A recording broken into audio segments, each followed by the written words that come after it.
Salut, je suis ravie de te retrouver aujourd'hui pour te citer 5 romans que je te conseille de lire en été. En tout cas moi ce sont des romans que j'ai beaucoup aimé lire pendant cette période-ci. Le numéro 1, je citerai Ciao Bella de Serena Giuliano. Il s'agit d'un roman qui va te plonger au cœur de l'Italie avec toutes ces belles couleurs, ces bons repas, etc. Vraiment c'est typiquement le style moi de roman que j'aime bien en été parce qu'il sent bon le soleil. Il s'agit du premier roman de l'autrice. Le style d'écriture est très fluide, c'est très agréable, ça se lit extrêmement facilement, c'est sans prise de tête, c'est vraiment tu sais le petit livre que tu peux lire sur ton transat vraiment à la cool. Dans ce roman l'autrice met en lumière de très belles valeurs telles que le pardon, en démontrant que voilà, pour être heureux il faut pouvoir pardonner et surtout pouvoir le faire avant qu'il ne soit trop tard. Il y a également un lien très fort entre l'héroïne et sa grand-mère dans le roman et moi c'est quelque chose qui me parle beaucoup puisque moi j'ai toujours ma grand-mère et je tiens très très fort à elle, et ce petit lien comme ça qui est mis en lumière dans ce roman, et ben il est super sympa. On voyage en Italie, on voyage également en France, ça fait du bien, c'est plein de couleurs, vraiment c'est plein de bonne humeur, mais c'est feel good, mais en même temps ça vous donne quand même quelques leçons, hein. Je vous dis entre autres sur le pardon, et ça fait du bien de lire ça. La façon dont c'est écrit, en fait on a l'impression que l'héroïne s'adresse à nous comme si on était une bonne copine. Voilà, l'héroïne est remplie de défauts, d'angoisse qu'elle essaye de régler en allant voir un psychologue, et on découvre comme ça tout ce chamboulement qu'elle a en elle, tout ce qu'elle a dû affronter en arrivant en France.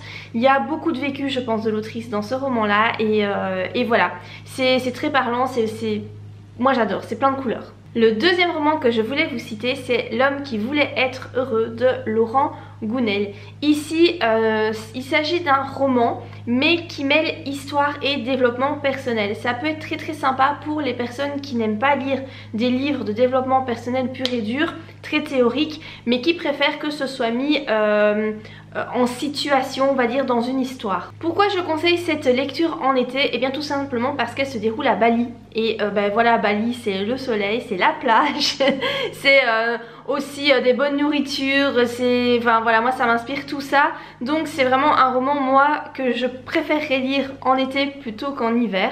Dans ce roman on retrouve des principes de base du développement personnel, donc c'est plutôt cool quand voilà, vous n'y connaissez pas grand chose, ou voilà, ou très très peu, mais que vous aimez bien quand même les petits romans où vous avez un petit peu comme ça de notions. Du coup voilà, un petit roman que je vous conseille, il est très très court donc ça se lit extrêmement vite, il n'est pas du tout prise de tête. Si vous avez peur de ça, ben, c'est pas du tout le cas.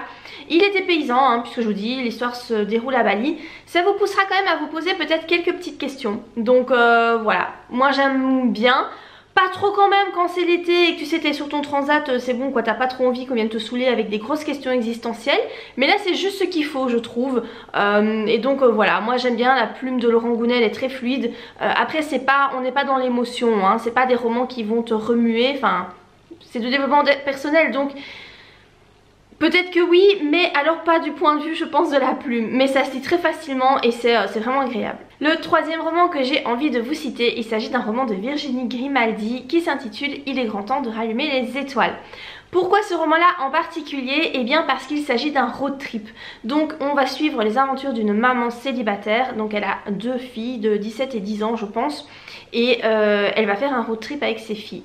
Ça fait voyager, et moi l'été c'est vrai que j'associe l'été, le soleil etc. au voyage. C'est vrai que l'hiver t'as quand même un peu moins envie de voyager, t'es plus au cocooning chez toi, en tout cas moi c'est ce que ça me fait, et l'été bah, c'est tout l'inverse. Donc du coup ce roman là, moi je le conseillerais plus en été. C'est un roman où vous retrouvez beaucoup d'optimisme, c'est rempli, c'est vraiment une bouffée d'air frais. Il y a également beaucoup d'humour. Si vous connaissez Virginie Grimaldi, ben voilà, vous comprendrez ce que je veux dire par là. Virginie Grimaldi met beaucoup d'humour dans ses romans. En même temps vous avez des belles leçons de vie, des espèces de petites morales, ou en tout cas des questionnements sur très intéressants en fait. Du coup ça vous amène à réfléchir un petit peu tout en vous évadant et en passant un moment vraiment super agréable. Ce que j'ai particulièrement aimé dans ce roman, c'est que voilà, cette petite famille vit des moments assez sombres et en fait ce que Virginie Grimaldi veut nous montrer, c'est que malgré les épreuves de la vie, rien n'est figé et surtout en fait ça nous montre que tu n'es pas obligé de subir ton existence. Et que c'est pas parce que ça va pas pour le moment que ça n'ira pas mieux plus tard, ou en tout cas que le fait que ça n'aille pas maintenant, ça va être comme ça pour tout le reste de ta vie. Moi ce que j'ai bien aimé aussi, c'est que voilà, ça concerne une maman célibataire qui a 2 enfants, et je pense que dans cette mère, toutes les mères pourront se retrouver un petit peu parce qu'elle a vraiment cette volonté de protéger ses enfants. Et je crois qu'en tant que mère, quand on devient maman en tout cas, on développe cette espèce d'instinct là d'avoir besoin de protéger ses enfants envers et contre tout. Ce livre-là permet aussi de déculpabiliser un petit peu sur certains points par rapport à ses enfants. Donc voilà, c'est vraiment un super roman. Si vous n'avez pas d'enfants, vous pouvez lire aussi, hein, bien entendu. C'est une bouffée d'air frais, donc ça fait du bien. Mais c'est vrai que si vous êtes une maman, je pense qu'il y a encore plus moyen de l'apprécier que si vous ne l'êtes pas. Donc voilà, super lecture pour l'été. Le 4e roman que j'ai envie de vous citer, il s'agit d'un roman de Emily Blaine qui s'intitule Les filles bien ne tombent pas amoureuses des mauvais garçons. Alors pourquoi je le classe dans les romans de l'été? Eh bien parce que l'histoire se déroule en Californie. Et donc Californie, moi quand je pense Californie, je pense palmiers, chaleur, soleil, plage, mer, les gens bronzés, tout beau. Voilà, moi je pense à ça quand je vois la Californie. Et donc ici c'est une histoire qui est vraiment pleine d'humour, elle est très fraîche. C'est une histoire d'amour, hein, donc vraiment ça va vraiment tourner autour de l'amour. C'est pas trop cuculapraline non plus, mais il faut savoir que ça reste quand même une romance pure et dure. Voilà, donc ce roman, il va peut-être pas vous apporter de grandes leçons sur la vie, hein, peut-être pas autant que les romans que je vous ai cités précédemment, mais disons qu'ici c'est vraiment une histoire d'amour toute simple, mais avec beaucoup de tendresse, beaucoup de douceur et voilà, des personnages attachants, surtout le héros de l'histoire, hein, plus que l'héroïne. L'héroïne qui parfois est un peu énervante, mais voilà, le héros qui est vraiment super chouette et avec des décors de rêve. La plume d'Emily Blaine qui est hyper agréable, qui est fluide. Il y a plein d'humour, hein. Emily Blaine elle met vraiment beaucoup d'humour dans ses romans. Moi je trouve que c'est vraiment le style d'histoire qui est super agréable à lire en été, sur ton transat au bord de la piscine, c'est vraiment impec. Et le 5e roman que j'ai envie de te citer, c'est un roman que j'ai lu il n'y a pas longtemps qui s'intitule Les lendemains de Melissa d'Acosta. Alors je citerai ce roman là, pourquoi? Parce que c'est un roman qui se déroule principalement en été. Alors en soi l'histoire se déroule sur une année, mais disons que l'accent est fortement mis sur la période un petit peu printemps-été parce que l'héroïne va beaucoup jardiner. En fait elle va trouver du réconfort et un nouveau souffle, un nouveau but à son existence dans le jardinage. Elle va aimer faire pousser ses légumes, faire pousser ses fleurs, créer des bijoux avec des fleurs. Et donc du coup moi je trouve que tu as un espèce de sentiment de soleil, ouais vraiment printanier, tu ressens ça en fait. Cette atmosphère là, c'est typiquement pas moi le roman que j'aurais envie de lire l'hiver. Et en plus quand tu vois la couverture, je trouve que ça vend l'été, voilà. C'est vraiment pas le truc que tu as envie de lire au coin du feu, tu vois, en mode cocooning. C'est plus un roman que tu as envie de lire au grand air. Enfin, en tout cas, moi, c'est ce que je pense.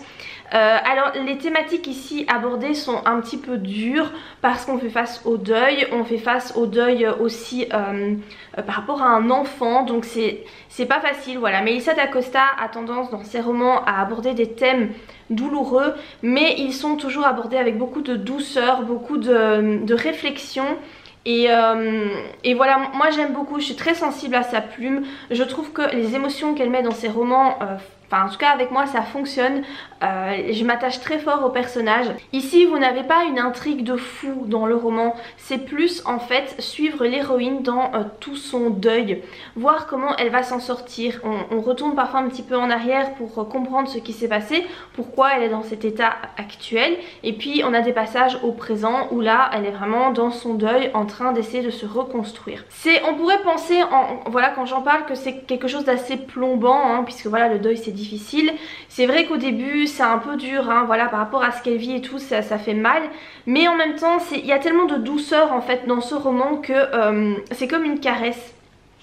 Et franchement même si t'es un peu ému, c'est quand même plein d'espoir et donc du coup ça fait du bien de lire ça et voilà, moi je trouve ça très sympa à lire en été. J'ai beaucoup aimé cette lecture et je vous la conseille vraiment pour cette période-ci. Donc voilà pour cette vidéo, n'hésitez pas à me dire en commentaire quelles sont les lectures que vous me conseilleriez ici en été, vraiment des lectures estivales, hein, tu sais, où ça sent bon le soleil, où ça se passe vraiment ouais, en été ou dans des pays où il fait chaud. Parce que je sais pas si vous êtes comme moi, mais moi franchement je suis pas capable de lire des livres qui se déroule en hiver quoi. Quand on est voilà dans cette période-ci où t'as du soleil et tout, je peux pas lire des trucs où vraiment ouais c'est l'automne-hiver ou c'est genre du Maxime Chatham, tu vois, ça je pourrais pas lire en été. Moi j'ai besoin de légèreté et j'ai besoin que ça sente bon, que ça sente bon le soleil et les fleurs et tout ça.